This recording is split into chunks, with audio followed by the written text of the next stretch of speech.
Hello, welcome to Central Florida Salute YouTube. I'm at VFW Post 8083 in Belleview, Florida. And we'll be interviewing a few of the members here. One is right here, who is the Post Adjutant, right? Post Adjutant of VFW 8083, yes, sir. And your name is Sean Devlin. Sean Devlin, and you served in the United States Army, is that correct? Army all the way. Well, even Marines need heroes, And we have Sean the comedian here. Sean, tell me a little bit about yourself. Where are you from originally? Well, I was born in Ohio, and I joined the military when I was 17. And 17, you had to have your parents sign? Or? Oh, yes. Yeah. Or did you forge it? I know a lot of guys that forged it. No, I didn't have to forge it. There's a whole story behind it. They were happy to get rid of you. There was a whole story about that, because my brother was going to go in, and my mother thought he was going to go in. She signed, and then he didn't go, so she thought I was going to sign, or she was going to sign for me, but I went, right? And next thing you know, I was down the path. Okay, so what year was this now? That was in 1967. 67, so you joined right in the middle of Vietnam, the heaviest parts, because yes. Like 66, 67, 68, 69, those were the big years. Yep, and I left in the latter part of November of 69, yeah. And where did you go to basic? Fort Benning, Georgia, up on Sand Hill, there's certain things you never forget. I even remember my service number. RA 11674337. So I got it all down pat. I guess so. That's Army. You can't take the Army out of me. I'm sorry. Yeah. Well, there's nothing wrong with that. I have a lot of relatives Army, a lot of friends who are Army. So, I thank you for your service. And by the way, welcome home, brother. Thank you for your service and welcome home. Thank you. And so you went to Georgia, and you were infantry, or what were you? No, I was actually Signal Corps. That's why I started out as a Signal Corps. Army Signal Corps, yeah. Yeah. My uncle was Signal Corps during World War II. Yeah, I was with 40th Signal Brigade. We was over in Vietnam. We did all the pole construction and put in telephones and everything all over Vietnam. Yeah. Pole lines and everything else, Yeah, that wasn't a favorite job for a lot of people. Mosquitoes going by your ear, which you figured out later on it wasn't mosquitoes, So, yeah. But it's all right. Yeah, I know, because I'm here. That's all that matters. That's right. That's all that matters. And so you were in the Signal Corps all your career? Oh no. When I came out of Vietnam, and then I went into the National Guard for a little bit. And I was a military policeman in the National Guard. And we had to work the last active duty assignment I had was up at Fort McCoy, Wisconsin. And that was for the Cuban refugee campaign. And we had to keep everyone there corralled in, I guess, if you want to call that, because that's basically what it is, with chain link fence and then if anybody tried to escape, we had to go chase them down and bring them back. And then when I came back from there, I realized, hey, the military's my deal. This civilian life is for the birds. So back in. Well, there's a lot of guys who feel that way too, and women, once you serve in the armed forces, there's that bond. I still have that bond too, but I didn't do anything near you did. I only did 4 years, and that's okay. Everybody does their part. Yeah. And I recognize everybody that does their part. You have a picture here, which I'm going to hold up, and tell me about it. This is the young man that when I was over in Vietnam, that was a break we had one time. That guy was good looking then. Yeah, I know. I don't know. Maybe it's somebody else. But no, I think it's me. Yeah. I think it's me. And then down here below, as I transitioned from my Vietnam and my MP time frame, I became a forward observer. I was one of there was only 56 of us in the armed forces that were senior non-commissioned officers that actually flew helicopters. I was a rated pilot. Right? Oh, you were a pilot? Yeah. I got several. Well, I was a rated pilot. I was rated. All right. Was it an A rating or the warrant officers the warrant officers didn't like that we were rated pilots, right? And the warrant officer corps fought the enlisted corps, right, to make sure that we didn't wear an official pilot's wings, right? Oh, really? Right. We flew just as well as they did, and just as many hours as they did, but they didn't particularly care for that. So, but it doesn't matter. I know who I am, and I know what I did. So this was when? This wasn't when you were in Vietnam. this was in the 80s. This was in the 80s. In the 80s. Yeah, in the 80s. And that's with the Guard, but you didn't go overseas with them, or no. I was with the Guard. I was the MPs, and then when I went back in 80, right, that's when I went into field artillery. Oh, you went back to active. Yeah, I went back to active, and then I went to field artillery. That's when I became a forward observer. Right. Okay. And then as the year went on, they, and my rank progressed, and I was actually a ground pounder, for all that, most of the 80s, up till about 86, I think it was. When they started the program, we were coming in to fly the OH-58 Delta. It's a Bell helicopter frame, Bell Ranger frame. And we had a 4-blade inertia system with what we called ET on top. It was all this electrical stuff that was up there. Yeah. Cameras and infrared and lasers and everything else. And so we generally flew front of the float, the forward line of troops. We was out there in front, and we had Apaches and stuff behind us, carrying us up the back. You had an interesting career. So you were active in Vietnam, then you went to the reserves, and now you come back, and you're flying with the helicopters. Wow, that's amazing. That's amazing. And had a busy life. Yeah, I guess so. You're pretty busy here too, I hear. Yes, I love the VFW. One of the reasons that I am with the VFW is because I am a Desert Storm vet also. I try to encourage the younger generation of veterans to come to the VFW that served overseas in a campaign, because that's how we keep it alive. When I first met you here, and I said I'd like to come in here with my crew of one and talk about the VFW, because I believe, like you do, that the younger generation of veterans needs to get involved. And that's one thing you told me, and I said that's one reason I really wanted to come down here, because you're absolutely right. The VFW, the Legions, the AMVETS, all these organizations, they do a lot for veterans, their families, and the community. And the best way to do that is to get involved, right? Yes, and the VFW, I don't think, and I've been involved, I'm a life member with all the groups, and I haven't seen any that does any more for veterans than the VFW. They are just very staunch, drive forward kind of people. And, unless we get the younger blood in to keep us going, the benefits that the younger people are getting now are going to start dwindling as time goes on, because you can see the percentage. You've seen World War II was 11.7%, I think, was in World War II. Yeah, it was up there. It was quite a bit. Yeah, and right now it's like 1%, a little less than 1%. I think it's a little less than 1% is serving, and you got to give them a lot of credit. You know what I mean? Oh yeah, they're doing. We're coming up on September 11th pretty soon. Yep. And a lot of people joined after that horrible attack, and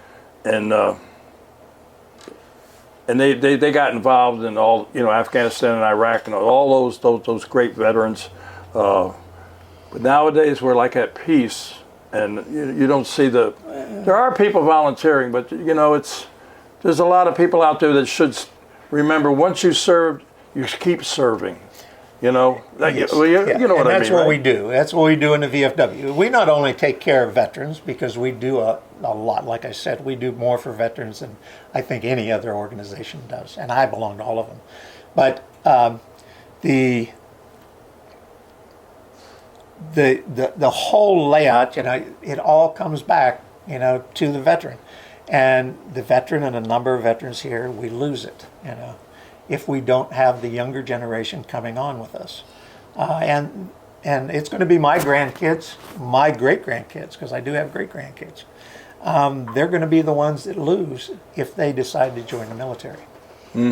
So we have to be very careful with that and have to encourage them to come in here because we do great things for community. We follow community quite a bit, and I think that was one of the points I wanted to make is we serve back to community, to your point. Yeah. So getting back, you were in Vietnam, a year? I did 18 months there. 18 months in Vietnam. I'm not real smart, Yeah. You were supposed to get out in 12? Yeah, I'd say, That's all right. But I had to test them a little bit and see if they could do better and get me. But they didn't.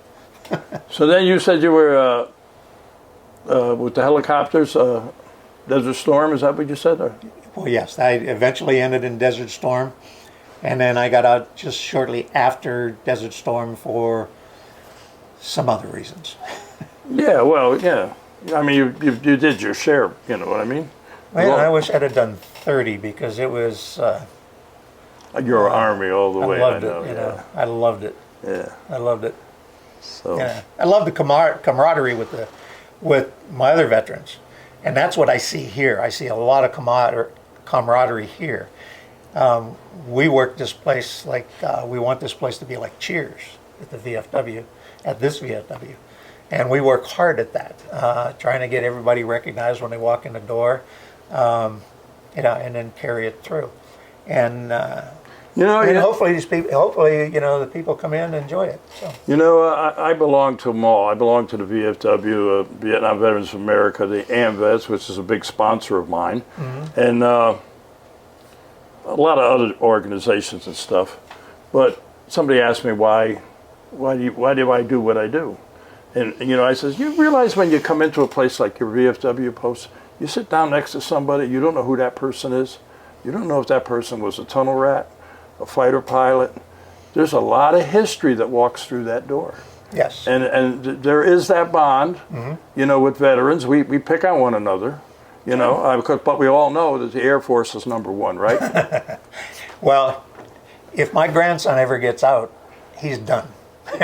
He's in the Air Force. He has almost 12 years in, and he's done if he ever gets out of the Air Force. Oh. I had to train with the Air Force when I was flying. I had to go to Hurlburt Air Force Base and do E&E, escape and evasion. Had to do, all kinds of things all through the States with special stuff with the Air Force. Their quarters was fantastic. I was right on the beach when I was down at Hurlburt. The food, you didn't walk into a mess hall. You walked into a restaurant. And they come around, they served me, and it's like, what? I had a car. We had a car come pick me up at my we have an Air Force veteran sitting over there, I know, yeah. And you know what? Jealous, isn't he? Yes, he is. Yes, he is. I did enjoy some of it, okay? Okay. So I do respect the Air Force and what they did. They did a lot for me when I was flying in Desert Storm. We had 6 radios on our aircraft, and you had to keep them spun up with targets, and you always had an AWACS in the air, and you always had the fast movers coming in, along with the Warthogs. Yeah. And the A-10s. I love them things, So I have a lot of respect for, the Navy Air Force, or the Navy Air Corps, and the Air Force itself. I mean, they did a lot for me. They allowed me to come back here. We were all one big team, That's what everybody has to We wear understand. different jerseys, but we're all the same we can team. come in here and we can bullshit with each other and talk about that stuff, and you feel more comfortable with individuals in the VFW that has served or been in that situations, that we have overseas. I can relate to that. So you understand that, So you had quite the career in the Army, but when you got out of the Army and you were in the reserve, and you went back in, but after you finally got out in civilian life, what did you do? I did a mess of stuff. I was so lost when I got out of the Army, it was crazy. And I did a little bit of this, a little bit of that, started a number of different companies up, crashed a number of companies, gave away a lot of money, right, during that period of time. But I finally landed on my feet with the Veterans Administration. I was lucky to have a good shrink in Youngstown at the time, and his name was Mako. So every time I got in trouble, it was always, better call Mako. Call Mako. The old painting company. Yeah. So, but then I settled. Eventually, I came down to Newport News, Virginia, where I met Shep, and I settled into the shipbuilding down there, and I was working on the aircraft carriers, and I loved it. It was a great job. I was there for a few years, and then finally decided I need to retire. So I retired. My wife was a nurse for 40 years. Terry was a nurse for 40 years. She is, just an advocate for veterans is unbelievable. She was one of the directors that built the Virginia Vietnam Veterans Memorial up in Newport News.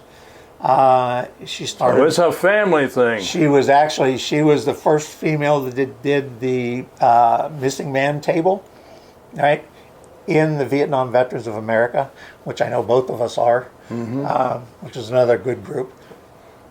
But we're last man standing, but that's a whole other story. So, and then she finally did her 40 years and retired, and we came down here to Florida and love it since then. So I think I've been down here 4 years. I think I got down a year before Shep, and I drug him down, him and Kathy. Okay, well. So it's great to and be you put here. him to work too, huh? I could see. I met him outside at the doorway there. He's a past commander. He's this, he's that. He's been very active. Oh yeah. And we're going to talk to him in a couple of minutes. Yeah, he is very active. There's no two ways about that. And he keeps me on the straight and narrow with his knowledge, because prior to this time, I was American Legion commander and was a commander for a long time. And then he was he was a commander at a number of other VFW posts, and we became riders for both VFW and the American Legion. And that's where we joined forces, I guess, because he has the same belief as I do that somewhere along the line we have to start cooperating together with our veteran service organizations. Somehow we got to figure that out. Well, yeah. To keep us alive. I think a lot of them do. I've heard people put down the VA, but I tell you what, the experience that I've had has always been great. And when you're considering how many veterans are out there and everything they do, I salute all those people who are service officers and in the veterans community. Let me ask you a question. Okay. Is there any experiences or some story that you might want to share? I know you're jealous because the Air Force ain't good, but you got any stories you might want to tell us? It was funny when I first started, because I was pretty much the senior as age-wise when I started flying. And some of the guys, and as you see through that one picture, a lot of them guys were a lot younger than me. They were 10, 12 years younger than me at the time. And so it was always, the officers and the training officers that were there, the instructor pilots, they get in and say, we got to see if this old man can actually handle it, So they were always dogging me. And the first time I went out, I went up, and we just flew around a little bit, just feeling the controls and understanding the controls, because I was a left seater. So I was feeling the controls and understanding that. And he says, you seem to be pretty good at this. Why don't you go ahead and land this thing? I thought I was going to have a heart attack right there, right? Here's an old guy coming in, first time, just go ahead and land it. What? It was like, I don't know about this. And when I finally did put it on the ground, right? Because that's pretty much what I did. I put it on the ground. And the skids spread pretty nice, They took it to the maintenance shop and put new skids on it. Right? So they didn't ask you to do it again, did they? Yes, they didn't let me up on it at all, and I became very proficient at it. And they'd send you up, and they'd take you up to about 5,000, 6,000, 7,000 feet. And you're flying along, you thought you're on a regular training mission, and he'd reach over and he'd turn the key off. Because there's keys in helicopters. Turn the key off. And then they'd look at you and, what are you going to do? Well, you're going to sweat a lot, and you're going to try to remember on your knee pad where you got to go and what you got to do and where you got to put your flaps and everything. Oh. And we made it through it the first time. So, and didn't have to worry about crashing one. But the flying was about the best experience I had. Yeah. They say it's the best thing you could do with your pants on. There's some question about that, but they mostly say that. Yeah, yeah. Well, but it was a great life. I met fantastic people. I spent 11 years in Germany, and it was just a great place to live and a great experience all the way across the board. so you were on active duty, and you were stationed in Germany too? Oh yeah. I was Where 11, else? Where I was else were 11 you? years in Germany. We flew out of Fliegelhorst-Kaserne, which is right around Hanau, Germany. Mm-hmm. So we flew into every air base that was in Germany. We always had training missions we'd fly in. We also worked the Fulda Gap, which is the main area of Germany where if the West was to be invaded, that was the only area they could come through. So we worked the border. We used to play tag with Russian helicopters all the time, which was fun. They would be laughing, smiling just like we were, and bouncing around. They'd try to find us. We'd try to find them. They usually lost because I had the ET above me, so I could pick them up real quick. So that was great. Fly down through Hell, Germany, and it's actually Hell, Germany. Germany was probably my best experience. I'll tell you, I did a World War II tour. Did I you? went through Germany and all that too, and it's beautiful. It is really nice, and Great wine down the Nye Valley, and schnitzel and the German beer. well, so listen, But it was a great time. yeah.